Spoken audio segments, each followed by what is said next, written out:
Oi, oi, meu nome é Henrique e eu vim apresentar meu projeto, a influência da estrutura da paisagem sobre a probabilidade de ocorrência de um frugívoro de médio e grande porte. Meu orientador é Miltinho, minha co-orientadora é a Cláudia Canda e é um projeto de iniciação científica que vai ser transformado em TCC.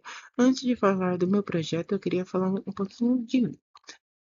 Eu sou graduanda aqui da Unesp em Ecologia desde 2022 e desde o começo eu queria fazer iniciação científica, mais especificamente na parte de biologia celular e genética molecular. Só que acabou acontecendo alguns contratempos. Por exemplo, o primeiro laboratório que eu entrei, quando eu voltei das férias, ele simplesmente acabou pegando fogo. Depois eu tentei contactar com alguns professores, eu entrei no laboratório, só que meio que acabou não dando certo. Mas é uma área que eu gosto bastante ainda, quem sabe, de trabalhar no futuro. É, Nesse período, no comecinho de 2022, eu acabei entrando no Araucária, e eu acabei atuando na parte de restauração florestal junto com o Tomás lá no Cerradinho, e também regando os mudinhos do departamento.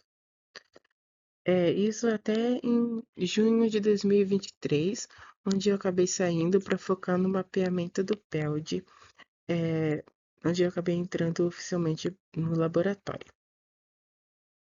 Quando eu acabei esse trabalho em abril de 2024, eu conversei com meu time falando que eu queria fazer uma iniciação científica com mamíferos de médio e grande porte. E ele acabou indicando a Claudinha para conversar com ela. E a gente foi conversando até agosto, onde a gente definiu que a gente ia trabalhar com antas. É, Aí fomos desenvolvendo o projeto até 2025, onde a gente ia tentar FAPESP, só que acabou não dando certo. Em julho a gente acabou submetendo para o PIBIC e em agosto a gente passou na FAPESP. A gente passou no PIBIC.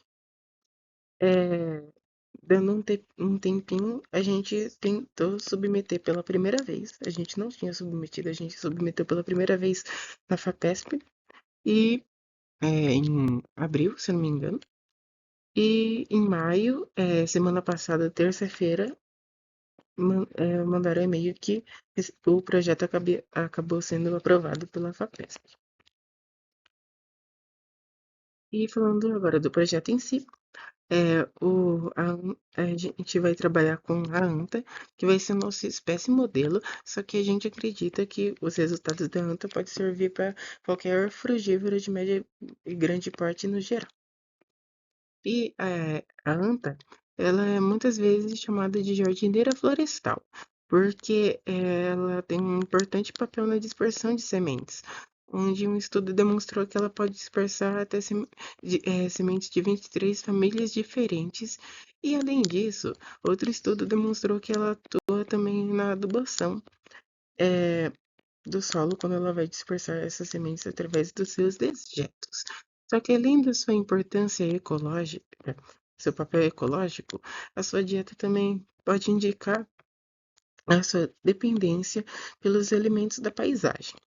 Por exemplo, a gente pode pensar que em fragmentos maiores pode haver uma maior disponibilidade de alimento, de frutos, do que fragmentos menores e se esses fragmentos tiverem uma boa qualidade de árvores vistosas. E além disso, esses ambientes também podem servir como proteção a predadores, já que vão ser ambientes mais densos, onde os predadores não vão conseguir visualizar bem as antas, e ser um ambiente mais propício, agradavelmente para elas. E foi meio que acabou ajudando a se confirmar nesses três estudos.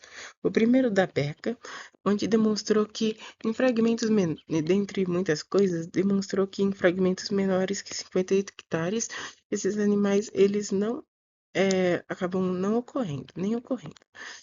E também esse outro artigo ao lado de 2018 Agora, com a anta centro-americana, também mostrou que é, fragmentos maiores faz com que as antas ocorrem em maior proporção.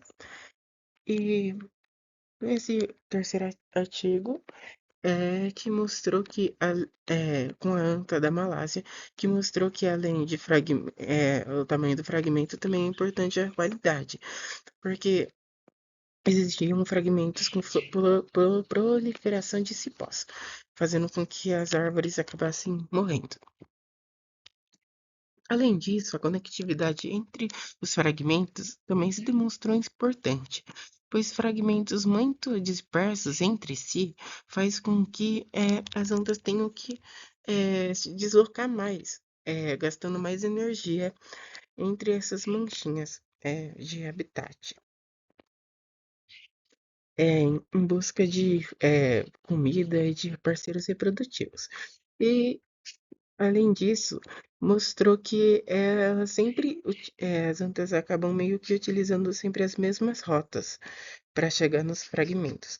Talvez por elas acabarem tendo maior segurança, sabendo que nessa rota ela vai encontrar o recurso desejado, seja alimentar ou reprodutivo. Em paralelo, também outro artigo demonstrou que elas são muito associadas a ambientes que têm corpos hídricos. Talvez por esses ambientes sejam mais confortáveis fisiologicamente para elas. O que demonstrou diferente em outro artigo para a relação com as rodovias, onde, pois, como a gente sabe, são ambientes hostis, porque nesses ambientes ocorrem vários atropelamentos. E, tendo em vista tudo isso que foi falado, isso acaba sendo muito importante em um contexto de Mata Atlântica, pois nós sabemos que é um fragmento em retalhos. Devido ao intenso desmatamento que ocorreu, a cobertura florestal meio que foi separada em fragmentozinhos, onde no artigo do Maurício Vancini, demonstrou que 97 dos fragmentos florestais são menores do que 50 hectares. E como a gente viu antes, sim, pelo menos onde houve o estudo lá da Beca, 50, é menor que 50 hectares, as antas elas não ocorrem nesse local. E, paralelo a isso, Fischer e Patrícia Metz demonstraram que a anta, ela corre, graças a isso, ela corre apenas 1,78% da área em que ela ocorria originalmente. E, como consequência, eles estimam que daqui 100 anos essa espécie acabe nem existindo. Por isso, esse trabalho está sendo feito, com o intuito de, além de reforçar a importância dos elementos da paisagem, também talvez ajudar em práticas de restauração e manejo florestal futuramente. Por isso, esse projeto tem como objetivo específico entender como a estrutura da paisagem afeta a ocorrência de antas, mas os objetivos específicos é entender cada métrica, sendo elas o tamanho dos fragmentos, a porcentagem de cobertura florestal, a qualidade dos fragmentos que vai ser medida com EVI, a conectividade, densidade de redes de drenagem e a densidade de rodovias. Todas as métricas terão um efeito positivo, com exceção da última métrica, que são a densidade de rodovia, que terá um efeito negativo. Esse projeto está sendo feito na região do Pontal do Paranapanema, onde cada pontinho roxo são as câmera traps instaladas, que tem um total de 32 remanescentes florestais, de 10 a 1.900 hectares. E para calcular as métricas, a gente ia utilizar os dados do IP, utilizar os dados do IP, só que a gente está meio que reavaliando essa questão, que é o Instituto de Pesquisas Ecológicas que ele atua nessa parte do Pontal do Paranapanema, que eles têm alguns projetinhos. Aí, antes que eu me esqueça, também, como pode ver, tem essa reserva aqui gigantesca, ela não foi utilizada no estudo porque, embora tenha algumas amostragens, ela não vai ser utilizada porque são amostragens de períodos diferentes. As amostragens do estudo ocorreram em 2021 e essa acabou sendo de 2016, se eu não me engano. E por último, é, eu quero falar um pouquinho da probabilidade de ocupação, porque a gente não vai simplesmente contar as ocorrências e ausências de cada fragmento e comparar nas métricas. Não, a gente vai utilizar outra metodologia, que é a probabilidade de ocupação. E essa metodologia, ela considera que as ausências, talvez elas não representam ausências em si, pois pode ser que a anta simplesmente não passou no ponto onde estava a câmera trap, mas ela estava, por exemplo, no fragmento, ou ela passou na câmera trap, só que a câmera trap não detectou.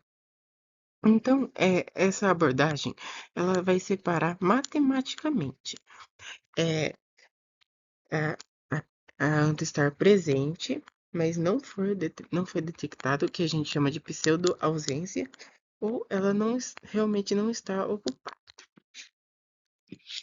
E a gente vai utilizar para isso o pacote do RUR Presence. Existem outros pacotes no CRAN, só que a gente vai utilizar esse devido aos imensos tutoriais dele embutido, onde ele vai acabar ensinando desde probabilidade básica até essa questão de pseudo-ausência, ausência e presença, até os modelos efetivamente de ocupação. E vão ter essa parte teórica explicando, seguida por exercícios na mão mesmo, calculando, e exercícios até no R.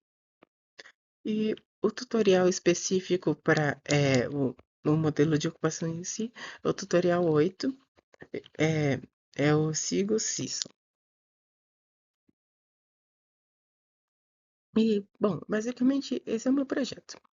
Eu queria agradecer essas pessoinhas, o Miltinho e a Claudinha pela orientação, o Leque, onde eu passo a maior parte do tempo aqui, é, pela estrutura para desenvolver o projeto e pela apresentação. A Unesp pela formação, ao CNPq e a FAPESP pelo fomento à pesquisa e o apoio do IP aos dados. E é isso.